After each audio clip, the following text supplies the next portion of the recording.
لله رب العالمين والصلاة والسلام على أشرف الأنبياء والمرسلين نبينا محمد وعلى آله وصحبه أجمعين أما بعد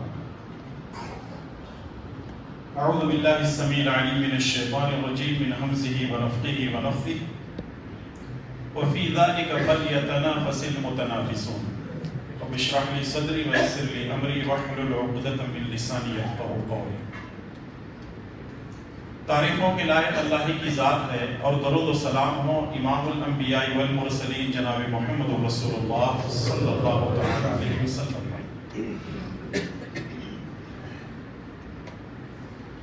ہم اور آپ بڑے خوش نصیب ہیں. اللہ تعالیٰ نے ہمیں یہ توفیق بخشی کہ دنیا کی مصروفیات سے نکل کر کے مغرب کی نماز باجماعت ادا کر سکیں. یہ محض اللہ کی توفیق ہے, ہم نے ادا کی ہے. دعا کریں کہ اللہ تعالیٰ ہمیں ہر نماز کو مسجد میں ادا کرنے کی توفیق نصیب فرمائے. دوسری بات یہ ہے کہ آپ مجھے سننے نہیں آئے ہیں بلکہ فضیلت الشیخ جلال الدین قاسمی حفظہ اللہ کو آپ سننے کے لیے اپنے کاموں کو بالا طاق رکھتے ہوئے یہاں پر پہنچے ہوئے ہیں اور یہ بابرکت محفل ہے. اور آپ بھی بڑے خوش نصیب ہیں کہ اس برکت والی محفل میں اللہ تعالیٰ کی رضا اور اس کی خوشنودی کو حاصل کرنے کے لیے یہاں جمع ہوئے ہیں. اللہ سے دعا کیجیے کہ جو کچھ ہم سنیں گے رب العالمین مجھے اور آپ تمام کو اس پر عمل کرنے کی توفیق نصیب فرمائے. آمین.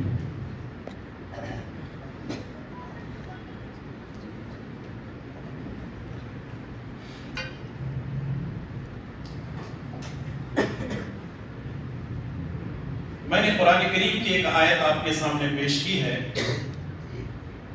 وَفِي ذَلِكَ فَلْيَتَنَافَسِ الْمُتَنَافِسُونَ. اور سبقت کرنے والوں کو سبقت کر لینا چاہیے, آگے بڑھنے والوں کو آگے بڑھ لینا چاہیے. یہ آیت میں نے اس مناسبت سے پڑھی ہے کہ ایک ایسے مہینے میں ہم داخل ہونے والے ہیں کہ جو آدمی جتنا سبقت کرنا چاہتا ہے اس مہینے کے اندر سبقت کر سکتا ہے, آگے بڑھ سکتا ہے. ہم شعبان سے گزر رہے ہیں, ہفتہ عشرہ میں انشاءاللہ تعالی ہم مبارک مہینے میں داخل ہو جائیں گے.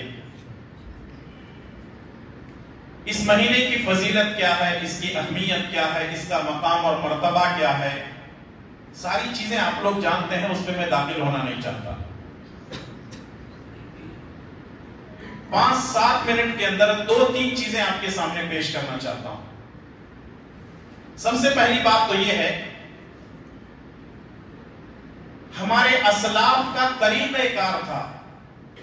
ہمارے جو بزرگ جن کو اسلاف ہم کہتے ہیں, جس میں صحابہ اکرام ہیں, تابعین ہیں, تبع تابعین ہیں, ائمہ اکرام ہیں, مجتہدین ہیں, ان کا طریقہ کار یہ تھا کہ وہ 6 مہینے رمضان گزرنے کے بعد اللہ تعالیٰ سے یہ دعا کرتے کہ اے اللہ تعالیٰ ہم نے جو رمضان میں عبادت کی ہے اس کو قبول فرما, اور 6 مہینے یہ دعا کرتے تھے کہ اے اللہ تعالیٰ ہم کو رمضان میں داخل ہونے کی توفیق نصیب فرما. اسی لیے آپ دیکھیں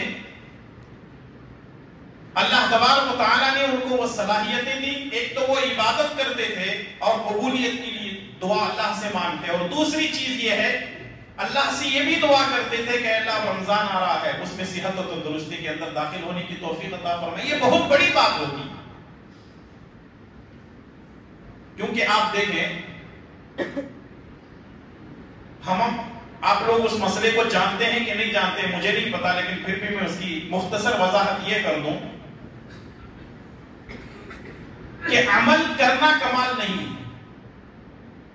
عمل ہم لوگ جو کرتے ہیں, نماز, روزہ, حج, زکات, جو بھی ہم نیک کام کرتے ہیں, یہ عمل کرنا کمال نہیں ہے, لیکن اللہ کے دربار میں یہ عمل کا قبول ہونا یہ درجہ کمال. ہم عمل تو کر رہے ہیں لیکن کسی کو نہیں معلوم کہ وہ عمل قبول ہو رہا ہے کہ نہیں ہو رہا ہے. اس کے لیے ایک چیز ضروری ہے، شاید ہم بہت کم لوگ جانتے ہیں اور بہت کم لوگ کرتے ہیں۔ عمل کب قبول ہوگا؟ عمل کریں، اور عمل کرنے کے بعد اللہ تبارک و تعالی سے اس کی قبولیت کے لیے دعا بھی کریں۔ سورہ بقرہ کے اندر اللہ تعالیٰ نے ابراہیم اور اسماعیل باپ اور بیٹے علیہم السلام کا ذکر کیا ہے۔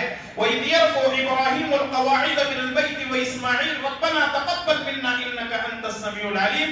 باپ بیٹے نے اللہ کے حکم کو مانتے ہوئے خانہ کعبہ کو تعمیر کیا اور دعا کی کہ ربنا تقبل منا، اے اللہ یہ عمل ہم نے کیا ہے تیرے حکم سے، اب قبول کرنا کس کا کام ہے؟ تیرا کام۔ ہمارے بس کی بات نہیں ہے خانہ کعبہ کو تعمیر کرنا، تو نے حکم دیا، صلاحیت دی، اے اللہ ہم نے خانہ کعبہ کو تعمیر کیا ہے، تقبل منا، اے اللہ ہماری طرف سے اس چھوٹے سے عمل کو تو قبول فرما، انک انت السمیع العلیم، بے شک تو سننے والا اور جاننے والا ہے۔ اللہ تعالیٰ نے ابراہیم اور اسماعیل دونوں نبیوں کی دعاؤں کو ایسے قبول کیا، ایسے قبول کیا، رہتی دنیا تک کے لیے اللہ تعالیٰ نے کہا کہ جو آدمی حج اور عمرہ کرے گا جب تک وہ خانہ کعبہ کا چکر نہیں لگاتا، طواف نہیں کرتا، نہ اس کا حج قبول ہوگا اور نہ اس کا عمرہ قبول ہوگا۔ یہ ہے قبولیت کی سب سے بڑی علامت۔ اگر ہم کوئی صدقہ بھی کرتے ہیں، 1 روپیہ غریب کو جاتے جاتے کسی کو دے دیے 1 روپیہ اپنی حیثیت کے مطابق، 1 دیا، 10 دیا، 50، 100، آپ نے جو بھی دیا، جب وہاں سے دے کر کے نکلے دعا کیا کریں؟ ربنا تقبل منا انک انت السمیع العلیم۔ اچھا، یہاں ایک مسئلہ اور میں بیان کرنا چاہتا ہوں، وہ یہ ہے ہم لوگ کبھی کبھی کسی کی مدد کر کے بولتے ہیں، کیا بولتے ہیں؟ دعا کرو، بولتے ہیں نا، چاہے بھائی ہو، بہن ہو، رشتہ دار ہو، کوئی بھی ہو، کسی غریب کی ہم مدد کرتے ہیں تو کیا بولتے ہیں؟ ہمارے لیے دعا کرو۔ یہ کہنا غلط ہے۔ سورہ دہر کے اندر اللہ تعالیٰ فرماتا ہے، یہ نقطہ میں نے کہاں سے لیا؟ شیخ محمد بن صالح العثیمین رحمہ اللہ اپنی تفسیر کے اندر لکھتے ہیں، انما نطعمکم لوجہ اللہ لا نرید منکم جزاء ولا شکورا۔ ہم جو تمہیں کھلا رہے ہیں، پلا رہے ہیں، جو کچھ بھی دے رہے ہیں، ایک نیک آدمی کی صفت یہ ہے کہ وہ دیتا ہے لیکن کبھی اس کا جزا، اس کا بدلہ نہیں مانگتا۔ ہم اگر کسی کو دیتے ہیں، کچھ مدد کرتے ہیں، اس جزا اور بدلے کی امید کس سے رکھنی چاہیے؟ پھر آپ یہ کیوں کہہ رہے ہیں کہ میرے واسطے دعا کرو؟ انسان کا دیا ہوا، دعا کیا ہوا، بدلہ دیا ہوا چھوٹا ہوتا ہے اور رب کا دیا ہوا اللہ اکبر لا محدود ہوتا ہے۔ تو بتانے کا مقصد یہ ہے کہ سب سے پہلی بات ہم کو عمل کرنے کے بعد دعا کرنا ہے، اور دوسری بات یہ ہے کہ رمضان میں داخل ہونے کے لیے بھی دعا کرنا ہے کہ اے اللہ تبارک و تعالیٰ، میں رمضان کے مکمل روزے رکھنا تو چاہتا ہوں، مجھے شوگر ہے، مجھے بی پی ہے، مجھے فلاں بیماری ہے، میں بھوک کو برداشت نہیں کرتا، میرے اندر بہت ساری پریشانیاں ہیں، عمر کے حساب سے میں چونچوں کا مربع بن چکا ہوں، اے اللہ مجھے صحت کے ساتھ مکمل روزے رکھنے کی توفیق عطا فرما۔ یہ بھی دعا ہم کو کرنا چاہیے۔ بیماری دینے والا، شفا دینے والا، جب بیماری اس نے دی ہے تو شفا بھی وہی دے گا۔ وَإِذَا مَرِضْتُ فَهُوَ يَشْفِينِ، جب میں بیمار ہوتا ہوں تو وہی مجھے شفا دیتا ہے۔ تو اس لیے دعائیں جو ہے وہ انسان کی زندگی میں بہت کام آتی ہیں۔ اسی لیے سنن ترمذی کی روایت میں رسول اللہ صلی اللہ علیہ وسلم نے فرمایا، لا يرد القضاء الا الدعاء ولا يزيد في العمر الا البر۔ دعا تقدیر کو بدل دیتی ہے اور نیکی کرنے سے عمر میں اضافہ ہوتا ہے۔ رمضان آ رہا ہے، پہلی تیاری یہ ہے کہ ہم کو دعائیں کرنا ہے، دوسری تیاری یہ ہے کہ اپنی نیتوں کو صاف کر لینا ہے، اپنی نیتوں کو درست کر لینا ہے، اور وہ نیت یہ کرنا چاہیے کہ اللہ شروع کے 3 روزے، آخر کے 3 روزے رکھ لوں گا۔